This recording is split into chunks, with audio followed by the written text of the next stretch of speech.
हा संपूर्ण महाराष्ट्र या अधिवेशनातून आम्हा शेतकऱ्यांच्या पदरामध्ये काय पडतंय याची खूप मोठी आस लावून आणि खूप मोठ्या या अधिवेशनाकडे डोळे लावून बसलेला आहे अध्यक्ष महोदय। सत्ताधारी पक्षाची आणि सरकारची उदासीनता सांगते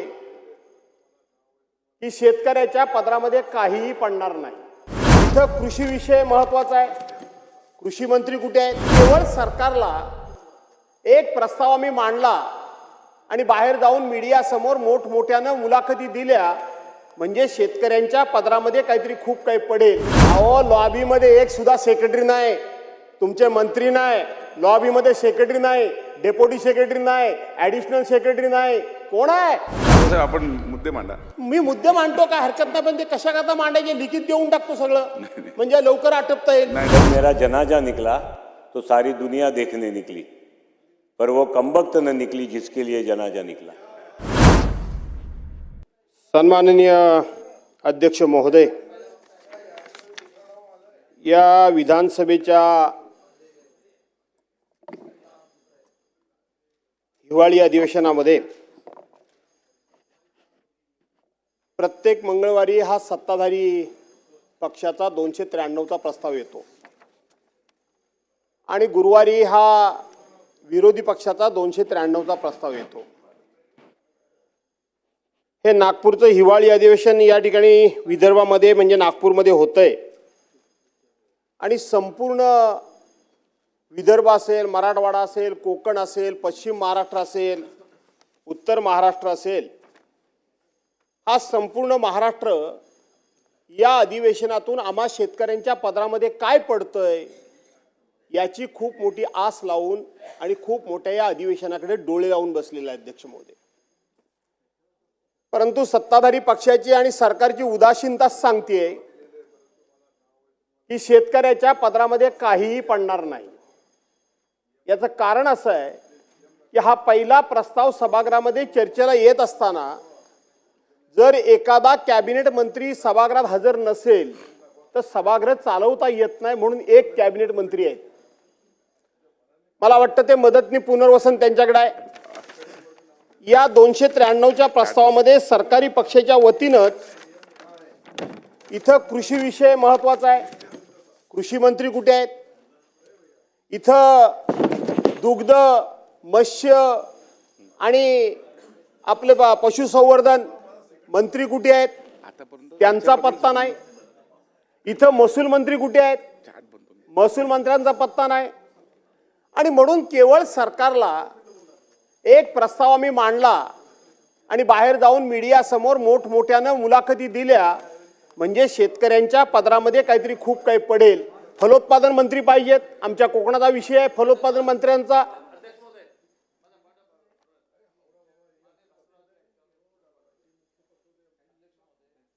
बघू जरा काय लिहिलं तुम्ही ते मंत्री महोदय, काय काय बघू जरा काय लिहिलं ते नोंद घेताय तुम्ही म्हणता ते बघू जरा कागद जरा पाठवा बघू कोण लिहितंय। अहो लॉबीमध्ये एक सुद्धा सेक्रेटरी नाही, तुमचे मंत्री नाही, लॉबीमध्ये सेक्रेटरी नाही, डेप्युटी सेक्रेटरी नाही, ॲडिशनल सेक्रेटरी नाही, कोण आहे? काय चाललंय काय? अशा पद्धतीनं कामकाज चालवता येतं? चालवा तुम्ही, आमचं काय म्हणणं नाही, आम्ही ओरडतोय, पण सरकारच्या वतीनं इतका गंभीर विषयाचा प्रस्ताव समोर आलेला असताना कुठे आहेत मंत्री? कुठे गेले मंत्री? त्याची दखल कोणी घ्यायची?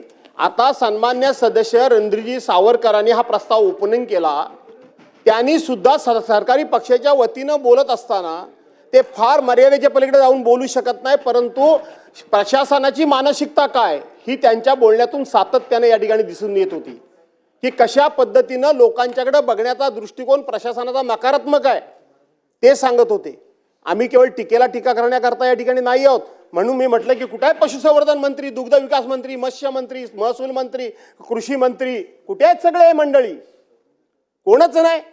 हे पीए तुमचे फक्त बसले तिथं, ती अदृश्य गॅलरी आहे म्हणून म्हणायचं, अदृश्य झाले कुठे ते सगळे? दादासाहेब आपण मुद्दे मांडा। मी मुद्दे मांडतो काय हरकत नाही, पण ते कशा करता मांडायचे लिखित देऊन टाकतो सगळं म्हणजे लवकर आटपता येईल। नाही बोला, आपण बोला। ते सांगतोय ना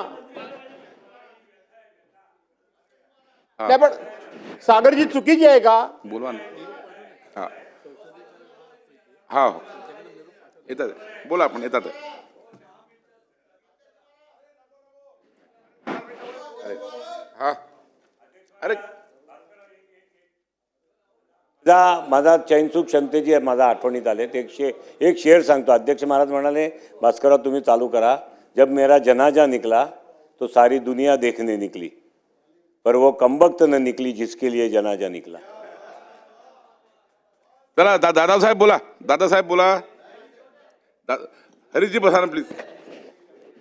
दादाजी अध्यक्ष बोला. महोदय, सप्टेंबर ते ऑक्टोबर नोव्हेंबरच्या दरम्यान ऑक्टोबरमध्ये जास्तीत जास्त या राज्यामध्ये 29 जिल्हे 253 तालुके आणि जवळजवळ 2065 आपली जी मंडळं असतात, सर्कल असतात, या सर्कलमध्ये अतिशय अतिवृष्टी झाली, अनियमित पाऊस पडला, अवेळी पाऊस पडला, मर्यादेपेक्षा आणि सरासरीपेक्षा कितीतरी पटीनं पाऊस पडला आणि त्या ठिकाणी शेतकरी हा पूर्णपणे उद्ध्वस्त झाला. अध्यक्ष महोदय, शेतकरीच केवळ उद्ध्वस्त झाला अशातला भाग नाही, तर आपण तो काळ आठवा की त्या काळामध्ये जे मीडियावर टीव्हीवर वगैरे जी वृत्त येत होती, गायी गुरं सुद्धा गोट्यामध्ये बांधलेली पाण्यामध्ये डुंबून तडफडून मरताना आपण सर्वांनी बघितली.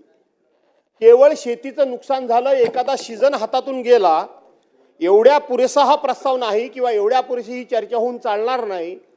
तर ज्या भागामध्ये कधी नदीला पाणीच येत नव्हतं, आपण बघितलं मराठवाड्यासारख्या ठिकाणी की जिथे आपण टँकरनी नव्हे तर रेल्वेनं सुद्धा, ज्या भागामध्ये आपण रेल्वेने पाणी पोचवलं होतं त्या भागामध्ये सुद्धा नद्या तुडुंब भरून गेल्या. नद्या भरल्या त्या भरल्या, पाणी जिकडे तिकडे झालं ते झालं, गाई गुरांचं नुकसान झालं, जवळजवळ 700 जनावरं दगावली, 3799 घरं कोसळून पडली. त्याचबरोबर 75,42,000 हेक्टरवरचं शेतकऱ्याचं पूर्णपणे शेतीचं नुकसान झालं आणि 264 माणसं या सगळ्या अतिवृष्टीमुळे मृत्युमुखी पडली. हे झालंच अध्यक्ष महोदय. पण त्याचबरोबर ह्या नद्या ज्या दुथडी भरून गेल्या, त्या नद्यांनी अशा पद्धतीची जमीन खरवडून काढली की आता पुढच्या कित्येक वर्षामध्ये त्या ठिकाणी मंत्री महोदय पीक घेणं हे शेतकऱ्याला खूप अवघड होणार आहे. शेतकऱ्याच्या हातामध्ये आता राहिलेलं नाही, कारण जमिनीचा पोतच हा पूर्णपणे त्या ठिकाणी पुराखाली वाहून गेला. जी पिका योग्य असलेली कसलेली जमीन असते ती जमीनच पूर्णपणे खरवडून त्या ठिकाणी वाहून गेली. त्यामुळं एखाद्या वेळेला एखाद्या सीझन पुरेसं फक्त शेतकऱ्याला मदत करून त्या शेतकऱ्याला आपल्याला उभं करता येणार नाही. तर त्या शेतकऱ्याला उभं करायचं असेल तर या सार्वभौम सभागृहामध्ये सर्व सदस्यांचे जे काही वेगवेगळे अनुभव असतात ते अनुभव एकत्रित करून सरकारला काहीतरी याच्यामध्ये कायमस्वरूपी आणि ठोस अशा पद्धतीची उपाययोजना करणं अत्यंत गरजेचं आहे. आणि म्हणून ही चर्चा महत्वाची आहे. ही चर्चा केवळ भाषण करण्याकरता मर्यादित चर्चा नाही. आम्ही केवळ 293चा प्रस्ताव या ठिकाणी मांडला, मंजूर केला, भाषण केली आणि विषय संपला असं नाही. ज्या वेळेला आपण सगळे आपापल्या मतदारसंघामध्ये जाऊ त्यावेळेला निश्चितपणे तोंडावर जरी कोण काही बोललं नाही तरी पाठीमागे निश्चितपणे आपल्याला म्हणतील की तुम्ही आमच्या पत्रात काय टाकलं, आमच्याकरता काय घेऊन आलात, आमच्याकरता सरकारकडून कोणत्या प्रकारची योजना आणलीत, आम्ही कशा पद्धतीने उभं राहायचं. आणि म्हणून त्यावेळेला आपल्याकडे उत्तर नसणार आहे. आणि म्हणून अध्यक्ष महोदय, ही जी 75 लाख 80 लाख हेक्टर या ठिकाणी जमीन ही पूर्णपणे किंवा शेतकरी हेक्टरवरची पिकं ही शेतकऱ्याची पूर्णपणे नाश पावली. त्याला आपण उभं कसं करणार? आपण 32,300 कोटी रुपयाचं पॅकेज दिलंय असं मंत्रिमंडळासमोर आपण जाहीर केलं. माझा आग्रह BSC मध्ये तोच होता, आता देखील तोच आहे की 32,300 कोटी रुपयाचं आपण जे पॅकेज दिलं ते या सभागृहाला सांगा. त्या पॅकेजच्या माध्यमातून तुम्ही शेतकऱ्याला कसं उभं करणार, त्याची गुरंढोरं कशी त्या ठिकाणी पुन्हा त्याच्या गोट्यामध्ये येणार, त्याचा दुग्ध व्यवसायाचा धंदा पहिल्यासारखा कसा चालणार, कापूस व्यावसायिक कापूस पिकवणाऱ्या शेतकऱ्याला एक काळ तुम्ही 12 आणि 15,000 रुपये पर आपली ही क्विंटल दर मागत होतात. आज गेले 4-5 वर्ष 6,200 रुपयाच्या पुढे शेतकरी गेला नाही. एक काळ तुम्ही 8,000 रुपये सोयाबीनला दर मागत होतात. आज 3,200 रुपये क्विंटलच्या पुढे सोयाबीनचा शेतकरी जात नाही. दिवसागणिक महागाई वाढली आहे आणि महागाई वाढलेली आणि शेतकऱ्याच्या पिकाचा दर मात्र त्या ठिकाणी दिवसेंदिवस खाली यायला लागलाय. त्यातून तो रडत कडत कुडतडत काहीतरी करत होता, पण आता ह्या पुरामुळे तो पूर्ण उद्ध्वस्त झाला. आणि म्हणून आग्रह असा होता की त्या 32,200 कोटी रुपयाची विगतवारी कशी होणार आहे, ती त्याला कधी मिळणार आहे, ती कशा स्वरूपात मिळणार आहे. कारण या ठिकाणी वळसे पाटील साहेब बसलेत. अनेक वेळेला सरकारनं वेगवेगळ्या, मग आपण असू ते असतील कोणी असेल, त्यांनी पॅकेज त्या वेळेला शेतकऱ्यांना द्यायच्या घोषणा केल्या. पण नंतर याच सभागृहामध्ये चर्चा झाली की ही पॅकेजेस फसवी असतात. कशी असतात पॅकेजेस? 32,200 कोटी रुपये तुम्ही खरोखर शेतकऱ्याला देणार आहात काय? ते कसे देणार आहात ते आम्हाला सांगा. ही पॅकेजेस अशी दिली जातात 3 किंवा 15,000 कोटीची तरतूद आहे. माझ्या हातामध्ये सगळ्या तरतुदी आहेत. 75,286 कोटी रुपयाची पुरवण्या मागण्या तुम्ही मागितलेल्या आहात. राज्याचा मूळ अर्थसंकल्प किती? 7,57,000 कोटीचा. गेल्या वेळेला पुरवण्या मागण्या किती मंजूर केल्यात? 57,000 कोटीच्या. आता पुरवण्या मागण्या किती मंजूर केल्यात? 75,000 कोटीच्या. 1,84,000 कोटी रुपयाच्या पुरवणी मागण्या तुम्ही केल्यात.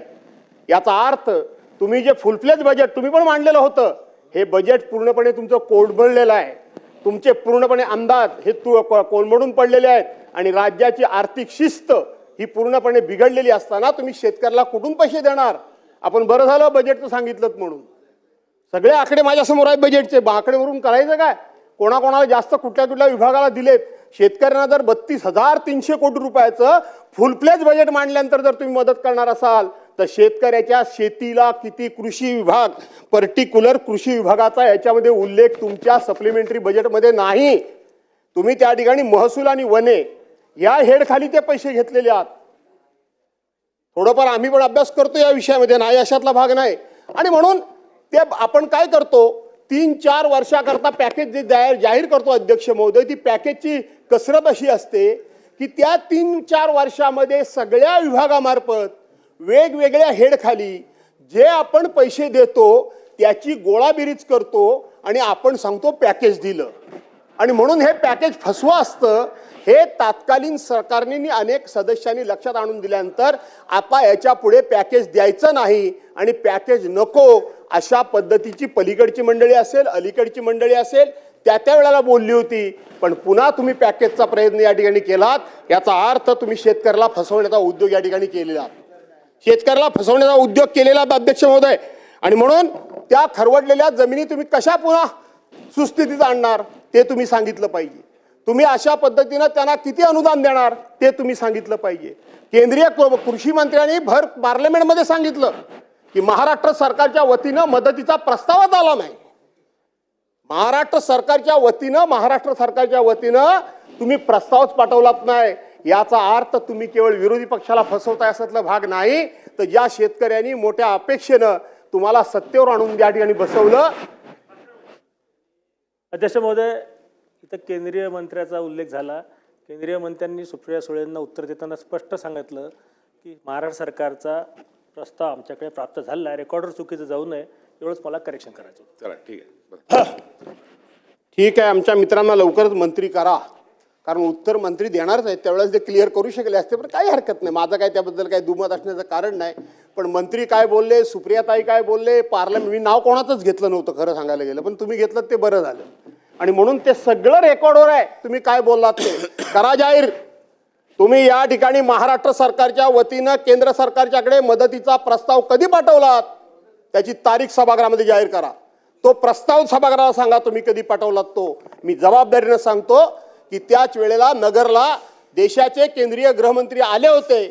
ज्यावेळेला पूर झाला त्यावेळेला या सभागृहाचे उपमुख्यमंत्री माननीय अजितदादांनी सांगितलं की आम्हाला काहीतरी तुम्ही मदत करा, आम्ही लक्ष ठेवून आहोत, मदत करा. त्यांनी सांगितलं प्रस्ताव पाठवा, मग बघू. त्याच वेळेला बिहारची निवडणूक होती. बिहारला कोणी मागितले होते पैसे प्रत्येकाच्या खात्यामध्ये 10-10 हजार रुपये. तिथे कुठला पूर आला होता, तिथे कुठली दुर्घटना घडली होती. तिथं मात्र न मागता निवडणूक डोळ्यासमोर ठेवून तुम्ही पैसे देता आणि ज्या जनतेनं तुम्हाला सरकार दिलं त्यांना मात्र मदत करण्याकरता तुम्ही प्रस्तावाचं नाटक करता, प्रस्तावाचा बहाणा करता, प्रस्ताव पाठवा म्हणून सांगता. तुमच्या डोळ्यादेखत एवढी सगळं घडलेली घटना असताना प्रस्ताव काय चाललाय? प्रस्ताव कधी आलं? केंद्रीय कृषी पथक, केंद्रीय पाहणी पथक आलं कधी? किती दिवसानंतर ह्या घटना घडल्यानंतर आलं आणि ते दिवसा आलं की रात्र आल्या हो मंत्री महोदय. पाहणी जी केंद्रीय पथकाने जी केली ती रात्रीची केली, दिवसा का नाही केली? दिवसाही केली का? फक्त तुम्ही जे सांगू शकता तूच गेली म्हणून रातोरात पथक आला आणि रातोरात गेलं, त्यांनी कोणत्याही प्रकारची पाहणी केलेली नाही. आणि म्हणून अध्यक्ष महोदय, हा खूप मोठा चर्चेचा विषय आहे. मी फार वेळ या विषयामध्ये घेऊ इच्छित नाही. शेतकरी आज खूप मोठ्या आशेनं या ठिकाणी बसलाय की या नागपूरच्या हिवाळी अधिवेशनातून च्या माध्यमातून विशेष करून विदर्भ, मराठवाडा आणि कोकण किंवा बाकीचा भाग सुद्धा आहेत की आमच्या पदरामध्ये काय पडतंय ते तुम्ही स्पष्टपणे इगतवारीनुसार प्रत्येकाच्या खात्यामध्ये किंवा प्रत्येक माणसाला काय मदत करताय हे तुम्ही सांगितलं पाहिजे. तुम्ही नेहमी काय भाषणामध्ये सांगता की एनडीआरएफचे निकष आम्ही वाढवले. असं नाहीये. हे एनडीआरएफचे निकष ज्या वेळेला 2023 साली कुठंतरी आता सुरुवात झाली आहे. बोला बोला आपण. आणि म्हणून एनडीआरएफचे निकष हे मंत्री महोदय काय आता बदलले अशातला भाग नाही, ते पूर्वी सुद्धा बदललेले होते. परंतु प्रत्येक वेळी आपण एनडीआरएफचे निकष बदलले म्हणून सांगतो. त्या एनडीआरएफचे निकष आता फार जुने झालेले आहेत. त्या एनडीआरएफच्या निकषानुसार या ठिकाणी कुठलीही दुर्घटना घडत नाही, एखादी आपत्ती येत नाही, एखादा पाऊस पडत नाही, हे आपण लक्षात घेतलं पाहिजे.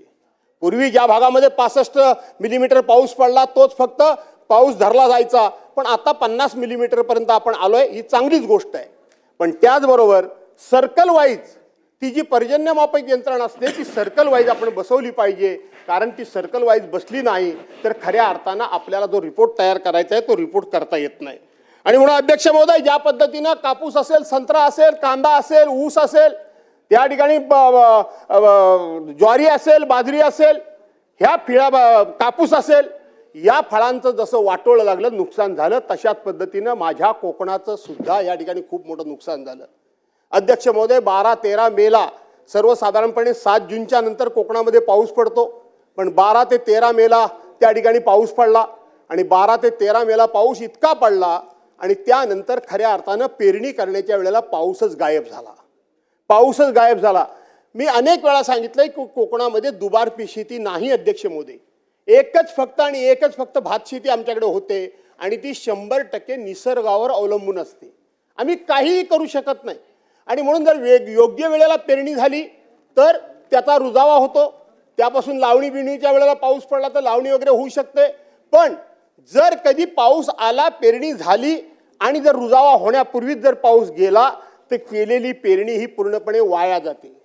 त्याला सरकारनं मदत करायची ठरवली, पुन्हा बियाणं द्यायचं ठरवलं, खतं द्यायचं ठरवलं, कर्ज द्यायचं ठरवलं, तरी त्याचा काहीही उपयोग होत नाही. कारण पुनर्पेरणी ही कोकणामध्ये होतच नाही. जास्तीत जास्त 80 दिवस, कमीत कमी 80 दिवस आणि जास्तीत जास्त 120 ते 130 दिवसाचं पीक म्हणजे भात पीक आहे. ह्या 80 ते 120-30 दिवसामध्ये हे सगळं घडवून आणणं शेतकऱ्याच्या हाताच्या बाहेरचं होतं. आणि म्हणून कोकणामध्ये त्यावेळेला लावणी सुद्धा उशिरा झाली, पेरणी सुद्धा उशिरा झाली आणि ज्या वेळेला कापणीची वेळ आली त्याच वेळेला पाऊस पडला. कापलेलं भात हे शेतामध्येच त्या ठिकाणी आडवं झालं आणि आडवं झालेलं भात त्याच ठिकाणी रुजलं. जर आम्ही थोडंफार साठवून ठेवलं असेल तर त्याला अडवी किंवा उडवी म्हणतात. काही ठिकाणी उडवी म्हणतात, काही ठिकाणी अडवी म्हणतात, साठवून ठेवतात. त्याच्यामध्ये पाणी गेलं, तिथंही शेतकरी पूर्णपणे उद्ध्वस्त झाला, मागावला गेला. आमच्याकडे कोकणामध्ये ज्या फळबागा आहेत त्या फळबागा सुद्धा योग्य वेळेला योग्य ते हवामान असेल तरच त्याला मोहर येतो. आणि आपल्याला असं वाटतं की कोकणामध्ये सगळे लोक हे सगळे हापूसचा आंबाच खातात, असं नाही आहे. ते हापूस आंबा पिकवणारे हे कोकणामधले ठराविकच तालुके आहेत. मी ज्या चिपळूण तालुक्यामध्ये राहतो त्या चिपळूण तालुक्याला कुठेही समुद्रकिनारा नाही आणि ज्या ठिकाणी समुद्रकिनारा नाही त्या ठिकाणी हापूस आंब्याचं पीक येतच नाही. आलं तरी जेमतेम येतं. आणि म्हणून आपल्याला असं वाटतं की कोकणामधले सगळे जे काही जिल्हे तालुके आहेत ते पूर्णपणे हापूस आंबाच खातात, असं नाही आहे. हापूस आंबा हा लोकांनी स्वतःच्या कष्टातून उभा केलाय. सरकारी कर्ज, सरकारी तगाई, सरकारी अनुदान, सरकारी कुठल्याही प्रकारची सूट न घेता स्वतःच्या डोक्यावर पाण्याचे हंडे घेऊन दिवस रात्र राबून सिंधुदुर्ग सारख्या ठिकाणी, देवगड सारख्या तालुक्यामध्ये जिथं मातीच नाही, पूर्णपणे लॅटराइट स्टोन आहे, जांभा दगड आहे, आप्पासाहेब गोपटे वारले. पण त्यांनी खूप मोठ्या प्रमाणामध्ये या ठिकाणी तिथल्या लोकांना समृद्ध केलं. त्या कापळामध्ये, जांभ्या दगडामध्ये खड्डे मारून बाहेरून माती आणून तिथं आपल्या स्वतःच्या कष्टानं, स्वतःच्या घामानं, स्वतःच्या पैशानं त्यांनी तिथे कलमं उभी केलेली आहेत. त्या ठिकाणी हापूस आंब्याची लागवड केली आहे, त्यातून 2 पैसे मिळतात, कोकणी माणूस समाधानी असतो. तो कधीच कर्ज काढायला तयार नाही, कर्ज काढलं तर तो वेळेवर भरतो, तो बुडवायला तयार नाही, तो कधी एखादा हुक टाकून कोणाची लाईट चोरत नाही, तो 1 पैशाचं सरकारी देणं कोणाचं ठेवत नाही. घरपट्टी असेल, पाणीपट्टी असेल, वेळच्या वेळी भरायची. सरकारी नोटीस आली म्हणजे आपल्या 7 पिढ्यांना डाग लागला, असा स्वाभिमानानं जगणारा कोकणी माणूस सुद्धा आज खूप मोठ्या चिंतेत आहे. शेती हातातून गेली, फळबागा हातातून गेल्या, त्याचबरोबर मत्स्य व्यवसाय पण अध्यक्ष महोदय हातातून गेला. कंट्रोल करा साहेब. मत्स्य व्यवसाय पण हातातून गेला अध्यक्ष महोदय. कारण त्या ठिकाणी समुद्रामधलं वेगवेगळे येणारं उधाण, वेगवेगळ्या वेळेला येणारं त्या ठिकाणी पाऊस पाणी, वादळ वारा, यामुळं समुद्रामध्ये बोटी घालू नका, समुद्रामध्ये जाऊ नका, मासेमारी करू नका, हे सरकारच्या वतीनंच सांगितलं जातं. तरी सुद्धा तो बिचारा आपला जीव या ठिकाणी धोक्यात घालून तो जातो. इथं आपण बघितलं कारंजा बंदरावर परवांच्या दिवशी 37 माणसं 9 दिवस समुद्रामध्ये अडकून पडली होती. त्यांचा पत्ता लागत नव्हता, ते कुठे आहेत ते ट्रेस आउट होत नव्हते. 9 दिवस 37 माणसं ही पाण्यामध्ये अडकून पडली होती. तो मत्स्य व्यवसायाचा धंदा सुद्धा आता बंद पडलाय आणि त्याच्यावर आणखीन परत एक आमच्यावर डागणी दिली जाते, दुःखावर, आणि आमच्यावर घाला घातला जातोय. जो आमचा कोकणाचा हापूस आंबा, जो आमचा कोकणाचा हापूस आंबा आहे, जो जगाच्या पाठीवर आमच्यासारखा दर्जेदार हापूस आंबा, आमच्यासारखा चविष्ट हापूस आंबा, आमच्यासारखा कलरला उत्कृष्ट असलेला हापूस आंबा, आमच्यासारख्या आंब्याची एकदा का चव घेतल्यानंतर त्या आंब्याची कोणी बरोबरी करू शकत नाही जगाच्या पाठीवर. त्या हापूस आंब्याला 2018 साली GI मानांकन मिळालं. आज त्या हापूस आंब्याचं GI मानांकन काढून घेण्याचा या ठिकाणी डाव खेळला जातोय. GI मानांकन डाव खेळला जातोय. बलसाड आंब्याला हापूस आंब्याचा दर्जा घ्या का, कशा करता, काय संबंध त्याचा? आज 400-500 वर्षापूर्वीपासूनचा आमचा आंबा आहे, जे आमचं आहे, जे आमचं फळ आहे, जे आमचा पॅटर्न आहे, जे आम्हालाच असलं पाहिजे, त्याच्यावर घाला घालायचा. त्या ठिकाणी कशा करता? कोकण एक तर काय मागत नाही, तुम्ही त्यांना आर्थिक मदत काही करत नाही, केली तर तुमची सरकार मदत बुडवत नाही. तुम्ही त्या ठिकाणी कर्ज आम्ही घेत नसल्यामुळं बँकेचं रिशेड्युलिंग केलं तर त्याचा त्याला उपयोग होत नाही का? कशा पद्धतीनं? आज मला परवाच्या दिवशी कोणाची तरी एखाद्या जबाबदार मंत्र्याची मी मुलाखत बघितली, मी नाव या ठिकाणी घेत नाही, त्यांनी सांगितलं काय त्यांनी होणार आहे, काय फरक पडतोय, शेवटी आमच्या हापूसची देवगडची चौथी चव, आमच्या रत्नागिरीची चौथी चव कोणालाच येणार नाही. हे असले तकलादून या अशा प्रकारचे पळकाडू उद्गार मंत्र्यांना शोभत नाहीत का? कशा करता? ज्या वेळेला आपल्या हापूस आंब्याच्या नावावर कर्नाटकचा आंबा मार्केटमध्ये येतो, त्यावेळेला सरकार असेल, आम्ही असेल, आमचे बागायतदार असतील, आमचे फळ विक्रेते असतील, हे तुटून पडतात का? तर आमच्या हापूसचं नाव हे कर्नाटक आंब्याच्या नावाखाली बदनाम होता कामा नये. आणि म्हणून बलसाडला कुठल्याही परिस्थितीमध्ये हापूस आंबा, हापूस हा शब्द देऊ नका अध्यक्ष महोदय, आणि आमच्यावर अन्याय करू नका. तुम्हाला गुजरातला काय द्यायचं असेल ते आणखीन काय ते द्या, काय द्यायचं ते द्या, जमलं तर तुम्ही पण तिकडे जाऊन राहा, काय फरक पडत नाही. परंतु आमचा जो हापूस आंबा आहे, जो आमचा अधिकार आहे, जो आमचा हक्क आहे, जो आमचं पेटंट आहे, त्याला त्या ठिकाणी अध्यक्ष महोदय तशाच पद्धतीने राहू द्या, अशा प्रकारची विनंती करतो. मत्स्य व्यवसायाला आपण शेतीचा दर्जा दिला, मी आभार मानतो, सरकारला धन्यवाद देतो. मी धन्यवाद देतो आमच्या मत्स्य विकास मंत्र्यांना. गेली 10-15 वर्ष या विषयाकरता सातत्याने भांडण्याचं काम, संघर्ष करण्याचं काम, या सभागृहामध्ये चर्चा 1936 साली विधिमंडळ अस्तित्वात आल्यापासून पहिल्यांदा कोकण विकासावर चर्चा घडवणारे कैलासवासी गुरुनाथ कुलकर्णी आणि मी भास्कर जाधव. यापूर्वी कोकणावर कधीही स्वतंत्र चर्चा झाली नव्हती. विलासरावजी देशमुख त्यावेळेला मुख्यमंत्री होते, मी वरच्या सभागृहाचा सदस्य होतो. आम्ही पहिल्यांदा ही चर्चा घडवली, त्यावेळेपासून मी भांडत होतो. आणि आज आमच्याच कोकणातले मत्स्य विकास मंत्री आहेत, त्यांनी जर या ठिकाणी सरकारच्या पाठीमागे लागून तिथं आमच्या मत्स्य व्यवसायाला शेतीचा दर्जा दिला असेल तर एक कोकणी माणूस म्हणून मी त्यांचं मनापासून अभिनंदन करतो, मी त्यांना धन्यवाद देतो. पण हे नुसतं डिक्लेअर करून चालणार नाही. खऱ्या अर्थानं मत्स्य शेती म्हणजे तुम्ही त्या मत्स्य व्यावसायिकांना नक्की काय देणार आहात, कशा पद्धतीनं मत्स्य शेतीचा दर्जा दिला, तो दर्जा म्हणजे काय, हे सातत्यानं मी शोधण्याचा डिपार्टमेंटमध्ये प्रयत्न करतो, पण तो मिळत नाही. आणि म्हणून अध्यक्ष महोदय त्याला पण शेतीचा दर्जा द्या आणि त्या मत्स्य व्यावसायिकांना त्या ठिकाणी वाचवा अशी विनंती करतो. आमच्या बागायती वाचवा, आमचे मत्स्य व्यवसाय वाचवा, आमच्या फळबागा वाचवा, आमची शेती वाचवा आणि त्याचबरोबर विदर्भाला सुद्धा वाचवा, मराठवाड्याला सुद्धा वाचवा, उत्तर महाराष्ट्राला वाचवा, पश्चिम महाराष्ट्राला वाचवा. कारण शेवटी सगळा महाराष्ट्र हा जर समृद्ध होईल तर संपूर्ण महाराष्ट्र समृद्ध होईल. आणि म्हणून या चर्चेच्या माध्यमातून सरकारचं औदासिन्य आहे, सरकारचं दुर्लक्ष आहे. एवढं बोलल्यानंतर सुद्धा एक मंत्र्याच्या पलीकडे कोणी मंत्री आला नाही. आणि म्हणून सरकार लोकांना फसवण्याकरता हा चर्चेचा हा प्रस्ताव येऊ चला, नये, तर सन्माननीय शेतकऱ्यांना सदस्य न्याय देण्याकरता अब्दुल आलेला सत्तार जी. असावा एवढी अपेक्षा करतो. या ठिकाणी थांबतो.